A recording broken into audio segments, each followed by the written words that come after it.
Hello, and welcome back to the Simplifiers podcast, where we take topics in work and in life and simplify them. And friends, I love this time of year. I don't know about you, but it is that time where the seasons are changing and we're just on the brink of holiday insanity. And this year, I want to do it differently. And I encourage all of you guys to take today from this episode onwards. We are putting our foot in the ground, we're staking our claim, and we're saying that no, it doesn't have to be insanity for the holidays. And part of the insanity crazy train is this sneaking up sensation of burnout. It happens more times than not. So how do we avoid it? And I've got a guest today that's giving us a very unusual solution on how to do that, using the Myers-Briggs personality indicators to avoid burnout. So my special guest today, her name is Jessica Butts, and she is a psychotherapist, a 3-time author, a Myers-Briggs expert, a corporate trainer, and a keynote speaker. In her work over the last 20 years, working specifically with personality types and human behavior, she helps women all around the world to learn how to heal their hustle and balance doing versus being. Now, she practices what she preaches and recently sold everything she owns to fulfill a lifetime dream to move to Maui and heal her own hustle while also running a successful business. So I'd like to welcome to the Simplifiers podcast, Jessica Butts. Hey, Jessica. Hi, I'm so honored. I have to be honest, that made me tear up a little bit. Yeah, it's funny to hear yourself that way. So I'm delighted. Thank you for having me. When your team pitched you guys, over to me about how about the Myers-Briggs when it comes to burnout? I was like, I've never heard those two things kind of pieced together. And it really perked my ears up. I was like, tell me more. So why do you think we hear about burnout being so prevalent these days, especially around women? Yeah. This could be an entire topic, and my third book, Healing the Hustle, which hopefully will be out early 2023, really encapsulates so much of this. So as a therapist, as a woman, I'm 49 years old, going through the hormones, dealing with the patriarchy, dealing with the labels and the rules and the nature and nurture and people pleasing and codependency and all of the things that are involved with all of the things we have going on in our lives. Yes. And so that, I guess, answers that very quickly, that the reason we're burnt out is because of this insane society that we live in. I woke up this morning to about the 5th woman business owner in the last week or so, probably 10 days, that has closed her business. And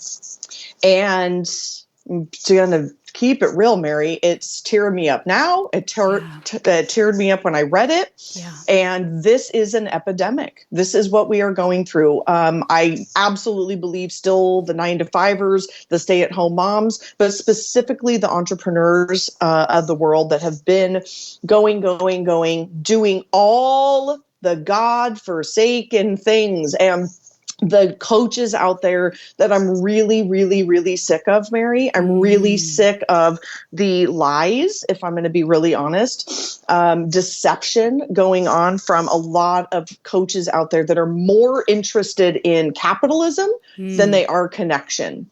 And in our society, that is what has been happening. It's all about the bigger house. It's all about the bigger things. It's all about writing books, doing the podcast, being a speaker, doing all of the things. And to get back to what we were going to talk about today, the way to simplify that is figuring out who you are, what you are good at. And then my second book is literally called Don't Do Stuff You Suck At. And stop listening to people that are telling you that there's one size fits all for entrepreneurs or a life or anything. If you don't want a white picket fence, then don't have a white picket fence. If you want to move to Maui, then move to Maui. If you don't want all of the stuff that's supposed to come along with the normal American life, then don't have it. But this is why we have gotten here, Mary, is we are stuck. We are stuck in this mindset, in the conservatism, in this is the way that it is supposed to be. Mm-hmm. And in my experience, there's 25% of the population specifically that isn't that type, that isn't the white picket fence kind of people. And we then get sucked into this world of like, okay, what is wrong with me? Why do I want something different? Why do I want to sell everything I own? Why is freedom my core value? Why do I not care about all of these other things?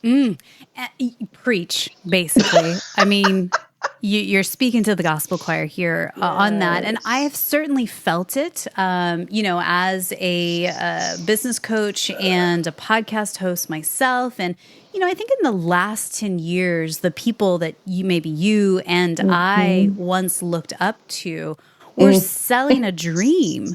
And then at some point, you kind of realize that you're in a funnel. And the funnel trickles down, and where does the funnel end? And I think that a lot of people have kind of woken up to that. And I think that there is something deeper of societal pressures, especially on women, though maybe it isn't just fully a gendered issue. I don't know. I'm kind of on the fence there. You either have a choice. You can go work in corporate and work 50, 60, 70 hours a week to a corporate giant who, you never know where that's going to take, and it's whatever. Or you can go and blaze a trail and make your own thing. But then the blaze your trail, make your own thing, there is like, everybody's desperate for a rule book, a playbook. Tell me how to get from point A to point B in 10 steps or less, right? And that's how we got caught up into the trap, because some people said, okay, yeah, I'll create the program and I'll create the thing to show you my 10 steps. But the reality is it's their 10 steps, not all for all people, right? Yes. And I think you just nailed it. And this is what Healing the Hustle is about. And it's one of the favorite books I'm reading right now. It's why I did what I am doing in my life and my business, for that matter, is to cut out that noise. Yeah. To cut out, which is weird as we're on a podcast, talking about it. But I literally want people to do this one thing, which is to tap into your intuition. Yes. It is about knowing who you are, that you ultimately 100%, I'm giving myself chills right now, are your greatest guide. Yeah. Period. End of story. And we look for so many things outside of us. We look for, as Tony Robbins talks about, I'm not your guru. Like, we look for the guru, we look for the person, we look for the one book. We look for, but Amy Porterfield and the online courses and how do I do this and how do I do this? And she is not like everyone else. And that is not necessarily what everybody needs to be doing. And I've done it. Trust me, I've done it. I've done all the things. I've done every single thing you can do in a business model. And what I come back to time after time after time is, what do I want to do? What does my intuition tell me to do? And right now, that is about connection over capitalism. It's about healing the hustle. It's about doing small in-person retreats. It's doing one-on-one coaching again. For you, it's doing this fabulous podcast. We have to get quiet. And, as a therapist, I will tell you, the number one thing I hear from people is that terrifies them. I don't want to get quiet. I want to overbusy. I want to put stuff in my ears 24/7. I want to have the TV on. I want to be listening to podcasts. I want to be personal development and having all the plans and the dopamine hit over and over and over and over. People are constantly looking for this dopamine hit outside of themselves. And when we get quiet, we figure out how God and the universe designed us with our personality type. That's why I'm so obsessed with Myers-Briggs, is because you were literally born with your personality type. There are life circumstances that change your type, influence it as you go along, but your type is your type. So again, we can listen to all of the outside noises. I mean, we live in the craziest society right now. I do love me some TikTok. I will admit it. I love it. It makes me laugh. And it is utter and complete BS. Like, I get on there, and as a therapist, I take I am so offended by the 22-year-olds that are giving life advice out there. And it is terrifying. Yes. It is terrifying, the world that we live in right now, that reels and TikToks, and we're taking, the coaches that have they have no credibility whatsoever. They have no education, and we live in a crazy world. So if you do nothing, if you take one message from this, it is to cut some of that stuff out and get quiet and meditate, figure out your type, tap into who you are. Elizabeth Gilbert talks about it so brilliantly in Big Magic. She talks about the butterfly effect kind of landing on you. And the idea, I'm on a podcast about to use my arms a whole bunch, but the idea is we're chaotic. Yeah. Right.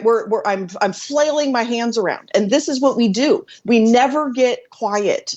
We're constantly doing this. And, I got to go over here. And I have a person in my life right now who literally cannot be by himself.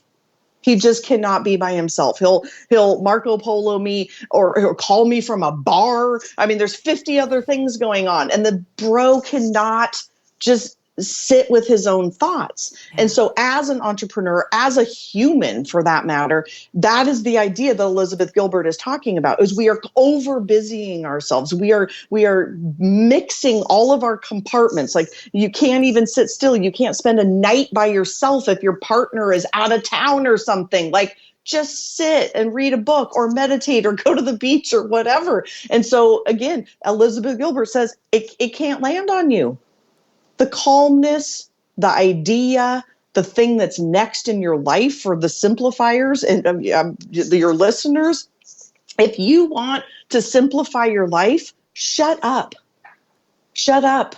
Stop all the noise and just take a minute, get quiet. And as a therapist, I will say I never fib to people. It is not going to be easy at first, and you're going to get over it.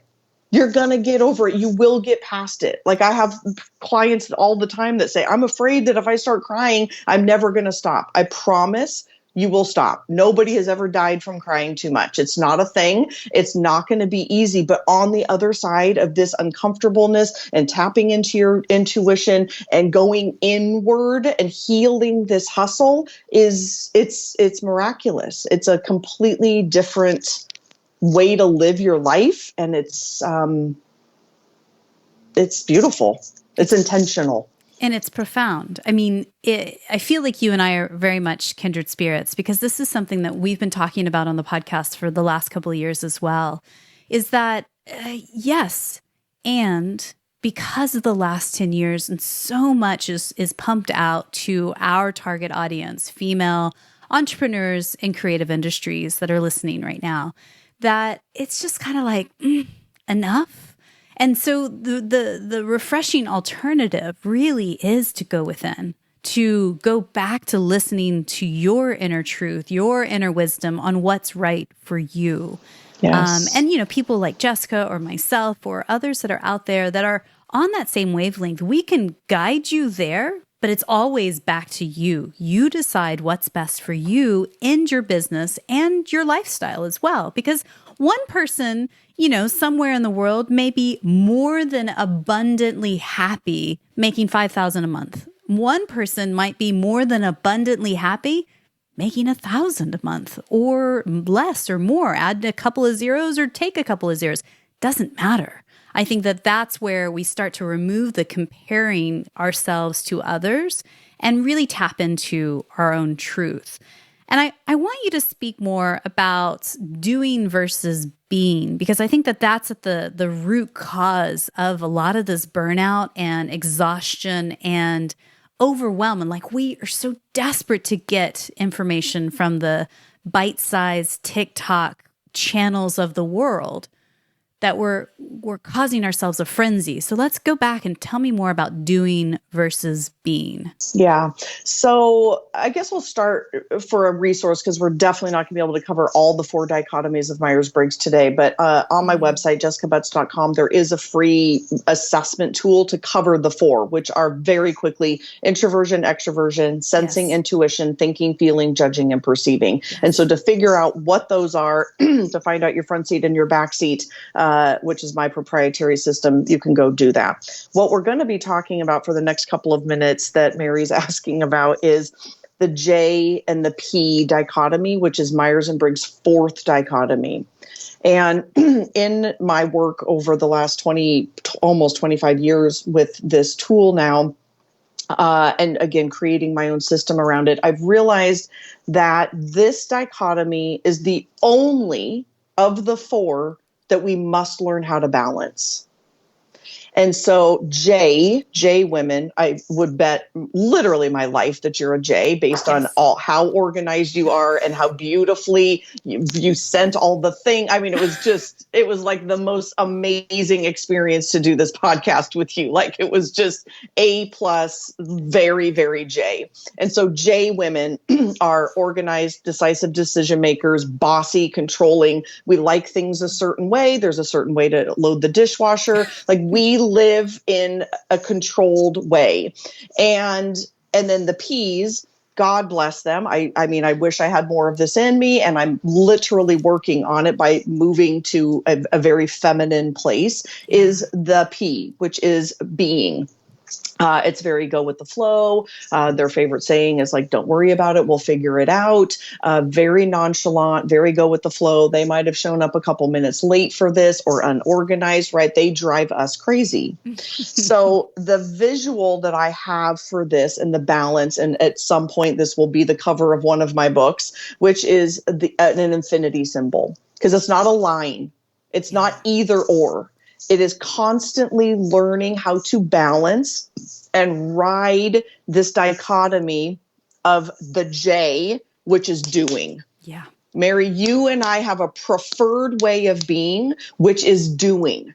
It is checking things off of our to-do list. It is, where are we going next? What's happening? We are, again, very controlling people. And we not only control ourselves, but then that goes into controlling others. Yeah. And my friend, that is just one part of this. So that is the nature piece. You were born this way. I was born this way. Everybody is born with their personality type. That is a fact.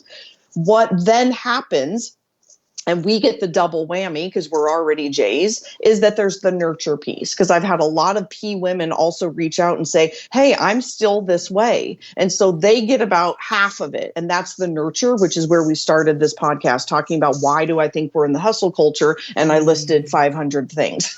Yes. Maybe 12, but it felt like 500 things. Yes. So you add in this propensity, this innateness to be in control, to be a doer, to be on the go, to be a planner, and add in this culture that we live in, it is it's a recipe for hustle. Yeah. It is a recipe for, we are not good enough.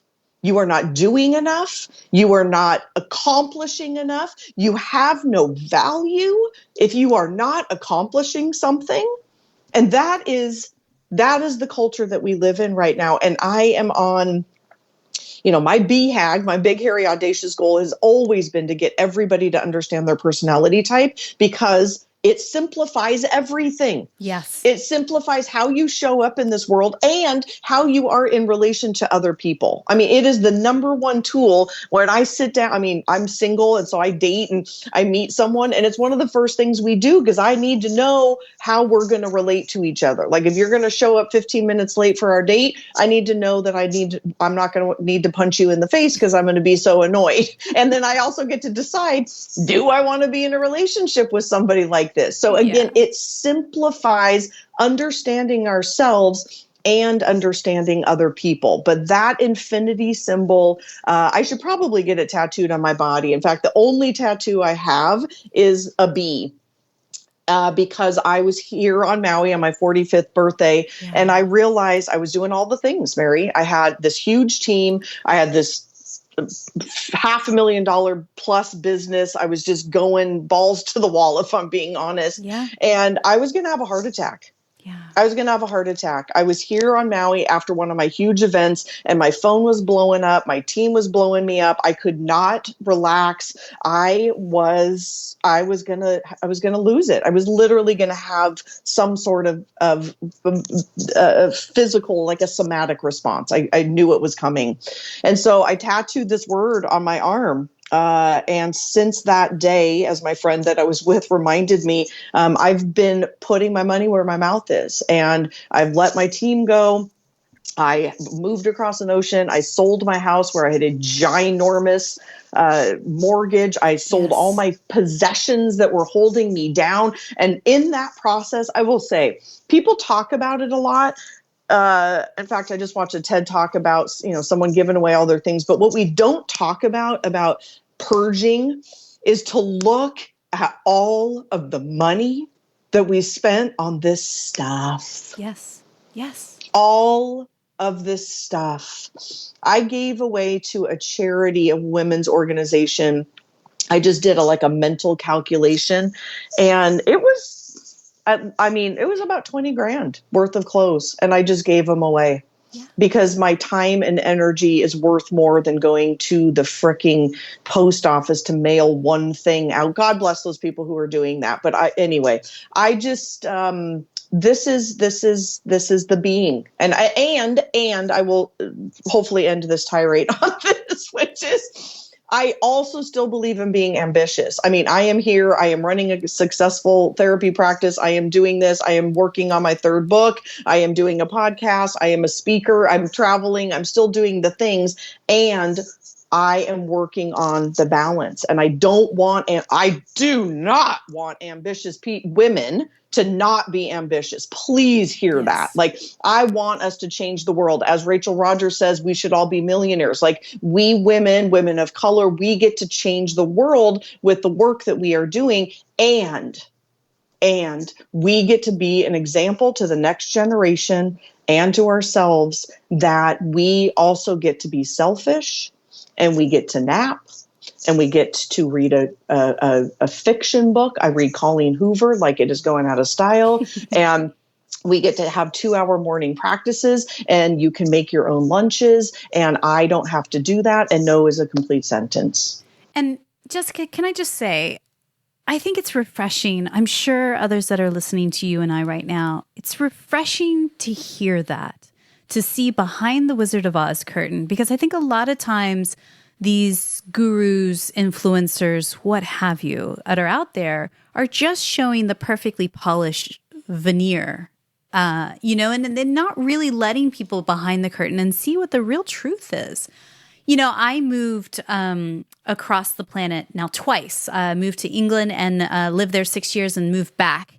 And in the process of moving from the States to England and then England back to the States, 90% of my stuff couldn't come with me both ways. And so going through that process twice now, I imagine was very similar to your moving to Maui, is that you just can't take it with you. And so then you just start to release, and the energy of releasing stuff. I mean, we're talking pots and pans and furniture and this and that and clothes and all of that.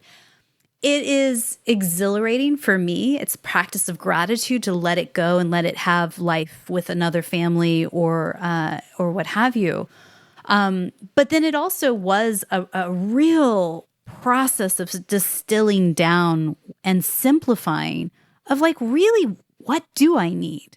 And I'm not at a place where I'm I have 4 forks and two plates or anything like that. That's extreme minimalist in my opinion. And I don't necessarily think that that's for everybody. Maybe for a couple of people out there, but not for me, not for my kids for sure. But, it really does, that practice of letting go.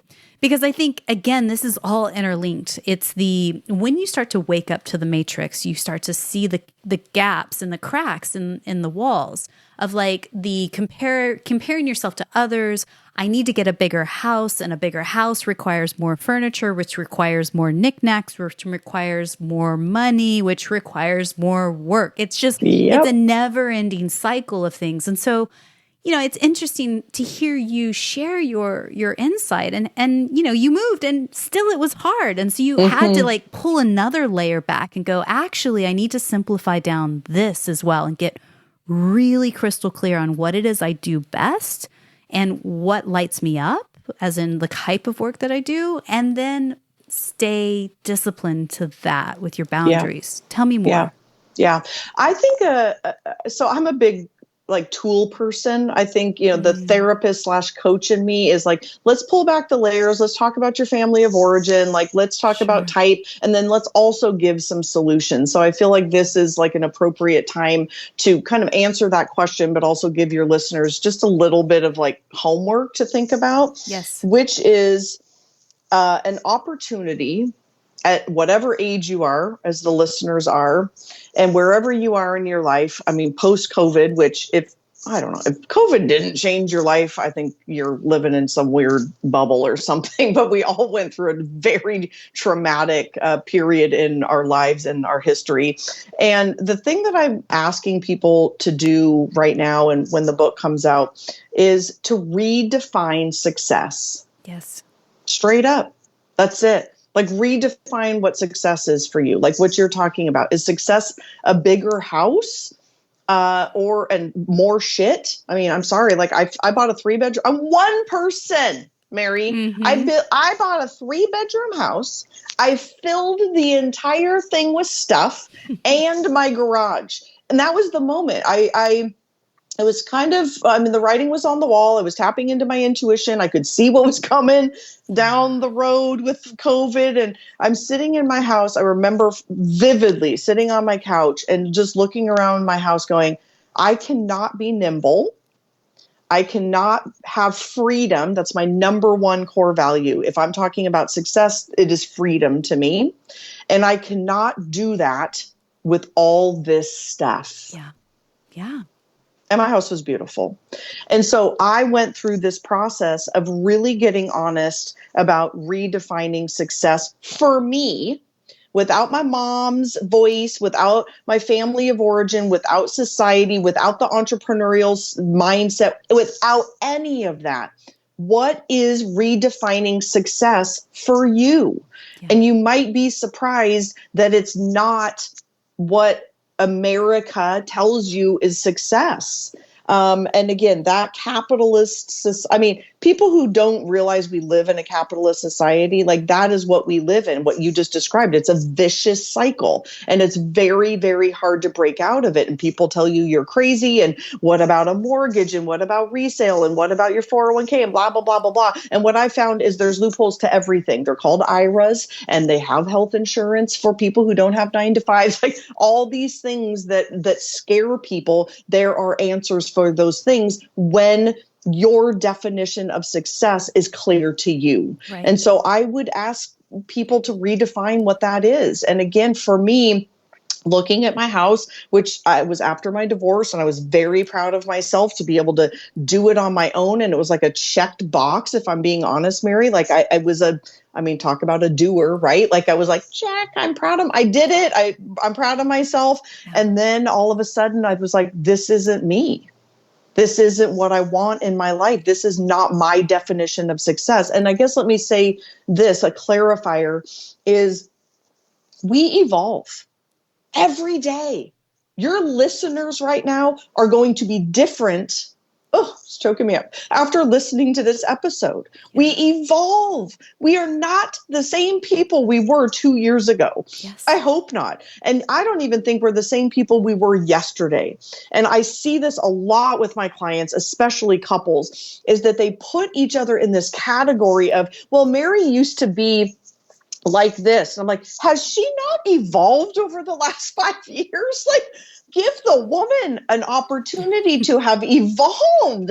But we do this to ourselves too, right? We put ourselves in these boxes or buckets of what our family of origin told us should be, or our school, or our culture of origin, for sure, that we are supposed to be this way. And then I don't know about you, but all of a sudden I'm 49 years old and I'm like, I'm an adult. Mm-hmm. Like, I can do whatever I want as long as I'm being a good human being and I'm paying my taxes and not being a jerk. Like, I get to redefine what success is. And so giving ourselves permission that we are evolving. We should be evolving. I don't believe anybody listening to this podcast is not evolving. I mean, Jeff Olson would say there's, from the Slight Edge, he would say there's a percentage of people that are just too scared to evolve and that they just stay stuck. But, we're not those people. And I'm guessing those, people listening to this are not those people either.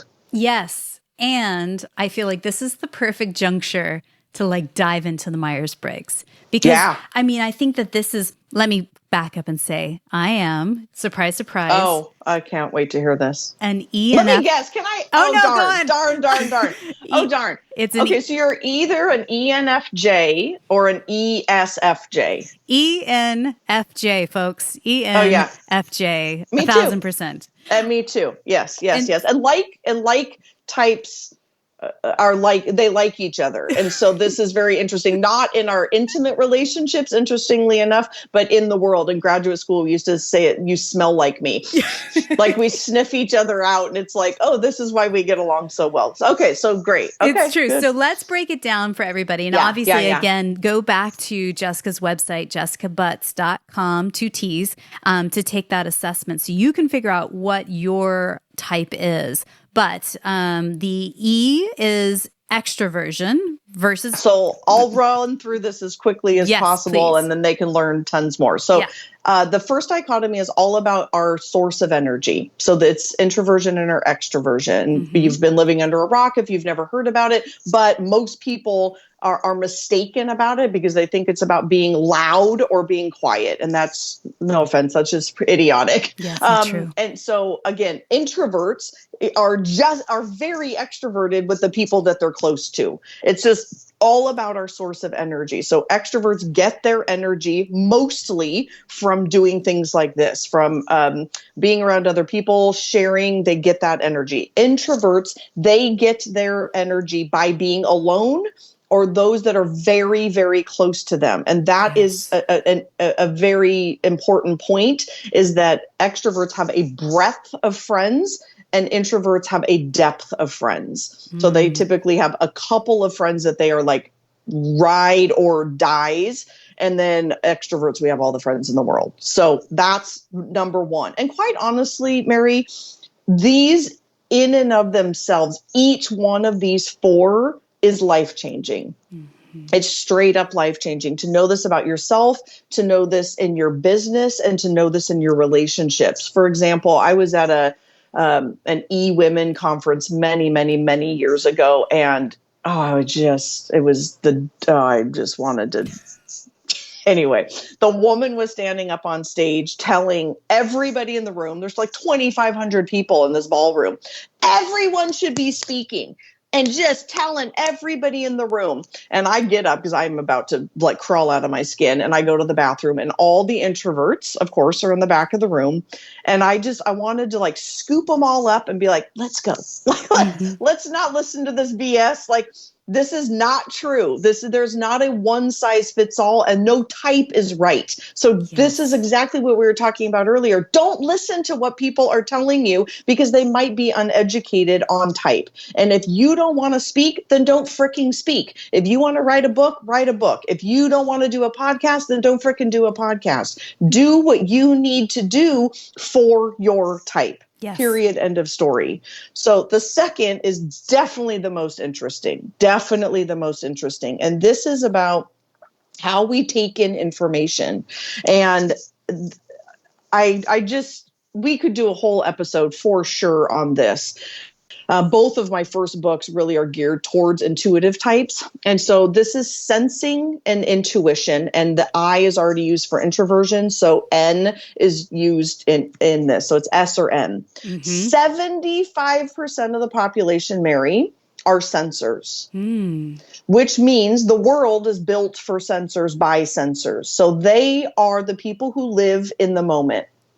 They take in information in a factual, concrete, logical way. I'm going to give you this book. I would like you to read it and then I'm going to test you on how smart you are. Mm-hmm. 25% of the population, you and I included, and I bet 75% of your listeners are not this type. Yeah. We are what are called experiential learners. We take in information via what?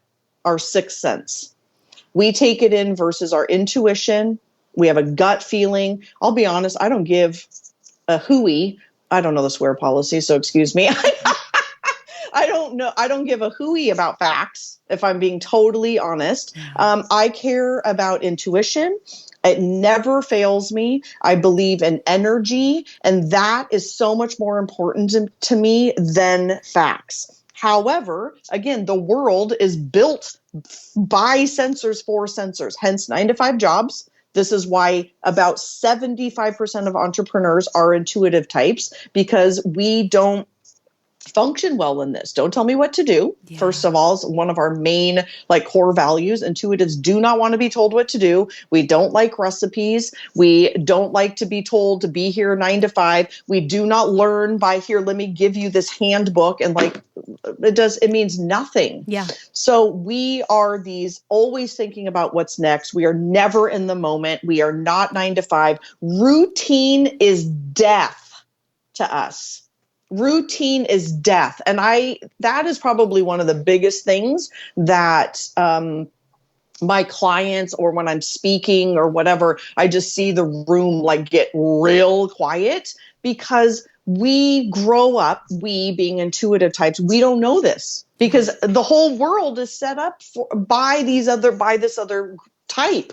And so we grow up thinking, what is wrong with me? Why am I such a weirdo? I lived my whole life this way until I learned about type. And I was like, oh, it's the truth is going to set me free. This is why I'm such a weirdo. This is why I'm unemployable. This is why this marriage is hard for me, because I want to go do other things. I don't want a white picket fence. I want to frickin' move to Maui, and I need a partner that allows me to dream and blah, blah, blah, blah, blah. Yeah. So this is a huge, huge one, because as only 25% of the population, Mary, we are taught that there is something wrong with us. So the only place I've ever volunteered before are alternative schools, because those kids are told that they are stupid. Yeah. And their whole lives, that there's something wrong with them, that they are stupid, that they can't learn the right way. And it's heartbreaking. I mean, clearly it's heartbreaking, because I'm crying thinking about these students. When I come in and talk to them about this, it's life-changing to them. And then I end up, of course, talking to the parents and letting them know there's nothing wrong with your kid. Yeah. You have to understand who they are. We are born with our type. It sounds like you have children. Those babies came out of you a certain type. But what we do as humans is we are egocentric, and we think other people are supposed to be like us, and they are not. So it is about learning who we are, putting our own oxygen mask on first, and then accepting these others for who they are. And fostering a safe space for them to do exactly that same work, create the boundaries, create the frameworks that help them thrive as well. Absolutely. So let's move on to the third one. Yes. So the third, and then we've already talked about the last one, thankfully, because we're running out of time here. So the third is thinking and feeling. So now that we have made we've taken in all of this information, right? Via our sensor, via our intuition. This is about how we go about making decisions. And this is an interesting one with gender, regardless of your sexual orientation. This is very, very interesting. Women and those who identify as women, 75% of them, us, are feelers. And this is how we, again, take in information. Feelers make decisions with their hearts. Thinkers make decisions with their heads. Yeah. And society tells women and those who identify as women that we are supposed to, I'm using air quotes on a podcast, supposed to be a certain way. Yeah. But of course, what if you are a thinking woman? And that is where we get called a lot of names. It starts with a B, and you are curt, and you are rude, and you are short, and you are whatever. And that is not true. It's just about how we make decisions. And so the opposite is true for males, and those who identify as males, is that population is 75% thinkers. And so I'm always intrigued by the feeling men and those who identify as men as well, is because they get told there is something wrong with them. And so of these four, I guess I'll end on this, of these four, there are a marginalized type, and no one talks about this as far as I know but me, so you won't hear this anywhere else, but these are facts. In our society, you are a marginalized type if you're an introvert. I mean, look at our world, social media, how many activities. I mean, I hear the kids and the activities these days, it's insane. It's insane. And that there's something wrong with them if they want to spend the weekend reading a book. There's nothing wrong with them. They're just an introvert. Okay. So that is a marginalized type. N's, all intuitives, regardless of our gender, all intuitives are absolutely marginalized because, again, we live in an S society. Thinking women, or those who identify as women, and feeling men and those who identify as male, those are absolutely marginalized. And then it's interesting in our society, also Ps, I mean, especially in 9-to-5 jobs, are pretty marginalized because they really, really need structure in order to survive. And when they don't innately have that, they need coaches and planners. And I mean, I have some P clients that are the smartest people in the world, and they can't, their brains just don't work like that. They live 5 minutes in front of their face. Our brains are just wired differently, where you and I have to work on being chill. They have to work on literally systematizing things. I mean, again, one of my clients is she's freaking brilliant, and her brain literally doesn't file things the way mine does. And that's all we talk about. It's all I do is I help her file things away and organize her life. It's fascinating. And I'm so grateful that you broke it down. And again, go back to her website, jessicabutts.com, to take that free self-assessment to figure out what your personality type is. So there's, 4 different main categories. That turns out to 16 different specific types. And I think, I know for me, when I learned what my type was, and funny enough, I would test and retest every 5 to 10 years. Same type, nothing's changed, nothing at all. I felt empowered. It's like, oh, okay. So now I understand a bit more about what's going on in my subconscious when I make decisions, that sort of internal playbook that goes on behind the scenes a lot of times. And when you feel empowered, then you can start to put those boundaries in place. Then you can start to make decisions from an educated place rather than constantly looking for that external validation or that external rule book or playbook outside of you, right? Yep. Love it. Absolutely. It is empowering. And there's a lot of people that say, oh, I don't want to be put in a box. And I'm like, hey, trust me, I don't either. Like as an intuitive and an ENFJ, I don't want that either. And it is the most simplified tool to help you understand yourself and others, period, end of story. Yeah. So if this is intriguing to you guys, I highly recommend go to her website, jessicabutts.com, and, check it out. See if there are what your type is, and see if there are tools, and obviously with her podcast as well, that are going to be a nice complement to this podcast and you're listening. And, we said it right at the top. It's a bit meta, but yes, you're listening to us, but also you're really listening to yourself. So that's Absolutely. The most important thing. We are just running partners, running alongside you, not telling you exactly what to do. Love it. Love it. So Jessica, as we wrap up, there's a few questions I want to ask you that I ask everyone that comes on the podcast. So here they go. First and foremost, what's one book or blog that you're reading these days that's either inspiring you or challenging you and poking holes in your belief system? Yeah. I would say the one that I just picked up in Kauai last week is called Inward by Young Pueblo. Oh, man. I know, new to me. Man. I feel like an idiot. I just posted about it and a bunch of people were like, oh my God, I love that. I'm like, wow, I am really behind on this. And then apparently he has another one, Clarity or Connection or something. And this is his pen name. I just found that out too. So, but Inward, it's like little poems or just an itty bitty tiny read. Oh girl, I'm obsessed. Yes. I'm obsessed. So that one. Yes. And their Instagram handle is so good too. Oh, beautiful stuff on his Instagram feed. It's something to consider. We'll link that up in the show notes for you guys. Anything that we talked about, especially today, you can find over at the show notes at the simplifierspodcast.com, including that book. So tell me, who's one person, somebody that you know in your network that you just feel is up to brilliant things? We could shine a spotlight on them, and who knows, maybe one day we'll have them on the podcast. Oh, good.